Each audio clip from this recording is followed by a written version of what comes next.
आप सभी को सादर जय जिनेंद्र और जय श्री राम। आज इस अपीलेट ट्रिब्यूनल की सीरीज में मेरा जो अगला वीडियो है वो अपील फाइल करते समय आपको कितनी फीस देनी होगी, तो यहाँ पर आप अंत तक बने रहिए और आपको फीस के बारे में कंप्लीटली आपको मैं एग्जांपल्स के द्वारा बताऊंगा कि आपको कितनी फीस पे करनी होगी, और साथ में मेरे माइंड में जो एक इशू चल रहा है उस इशू के बारे में भी आपसे डिस्कस करूंगा। चलिए अब स्टार्ट करते हैं। सबसे पहले हम बात करते हैं कि अपील में फीस कितनी है। तो लॉ में यहाँ पर आपको मिनिमम फीस भी दी है, यहाँ पर आपको मैक्सिमम फीस भी दी है और साथ ही आपको कुछ परसेंटेज ऑफ फीस भी दी है। अब कब आपको मिनिमम पे करना है, कब आपको मैक्सिमम पे करना है और कब आपको परसेंटेज फीस पे करना है, आपको मैं एग्जांपल्स के द्वारा इजीली समझाऊंगा। सबसे पहले देखिए मिनिमम फीस कितनी है। किसी भी अपील को फाइल करने की जो मिनिमम फीस होती है वो सीजीएसटी की भी 5,000 है, एसजीएसटी की 5,000 है।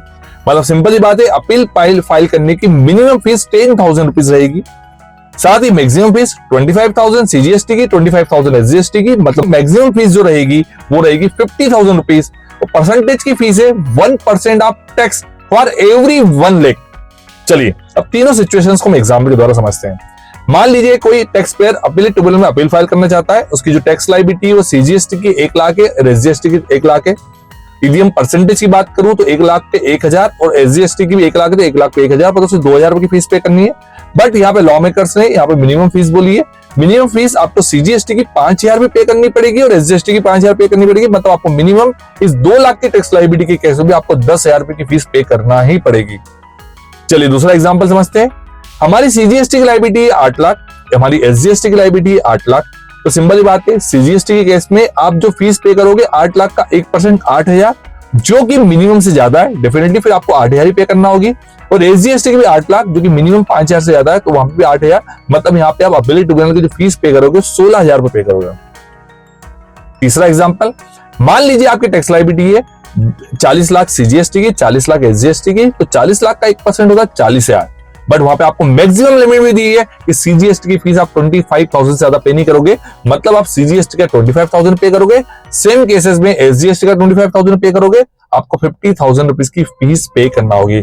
हमने 3 कैटेगरी समझी, मिनिमम फीस कितनी, मैक्सिमम फीस कितनी और परसेंटेज ऑफ फीस कितनी।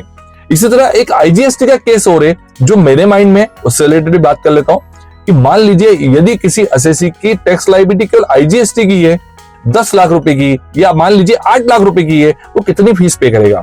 यदि मैं देखूं परसेंटेज के हिसाब से तो 8 लाख का 1% 8,000 होता है। बट मेरा ऐसा ओपिनियन है कि यहाँ पे सीजीएसटी और एसजीएसटी का टैक्स नहीं है, तो आपको दोनों की मिला के 10,000 रुपीज की फीस पे करना होगी। ये ऐसा मेरा ओपिनियन है, क्योंकि अभी तक इसके बारे में कोई क्लेरिफिकेशन आया नहीं है। जल्दी मुझे ऐसा लगता है कि लॉग में इसके द्वारा क्लेरिफिकेशन आएगा और आपको जल्दी इसके बारे में मैं एक और वीडियो के द्वारा समझाऊंगा। एक और थोड़ा सा विचित्र एग्जाम्पल लेता हूं। मान लीजिए किसी टैक्स पेयर की आईजीएसटी की टैक्स लायबिलिटी 18 लाख की, सीजीएसटी की टैक्स लायबिलिटी है 1 लाख की और एसजीएसटी की टैक्स लायबिलिटी 1 लाख की। अब इस केस में फीस क्या रहेगी? अब इस केस में फीस थोड़ा सा कंफ्यूजिंग है। यदि मैं इस तरह से बात करूं तो आईजीएसटी की मुझे टैक्स की फीस देना पड़ेगी 18 लाख का 1% 18,000 रुपए। तो सीजीएसटी में टैक्स लायबिलिटी मेरी 1 लाख की, तो 1 लाख का 1% करूंगा तो 1,000 होगा, लेकिन लॉ में लिखा हुआ है 5,000। अब 1 पे करूं या 5, लेकिन 5 वहां पर इंक्लूड है। मतलब मैं यदि, मेरा ऐसा ओपिनियन है कि मेरी टोटल टैक्स लायबिलिटी 20 लाख की है ना, तो मुझे 1% टैक्स पे करना है, मतलब 20,000। मतलब यहाँ पर मैं सीजीएसटी की 1,000 ही पे करूंगा, एसजीएसटी की भी 1,000 ही पे करूंगा। ऐसा मेरा ओपिनियन है। कुछ क्लेरिफिकेशन मुझे लगता है कि डिपार्टमेंट के द्वारा इसके अंदर आना जरूर चाहिए। इसी तरह के अपडेट्स के लिए मेरे चैनल पर बने रहिए। मुझे लाइक एंड फॉलो करना ना भूलिएगा। सभी को सादर जय जिनेंद्र, जय श्री राम।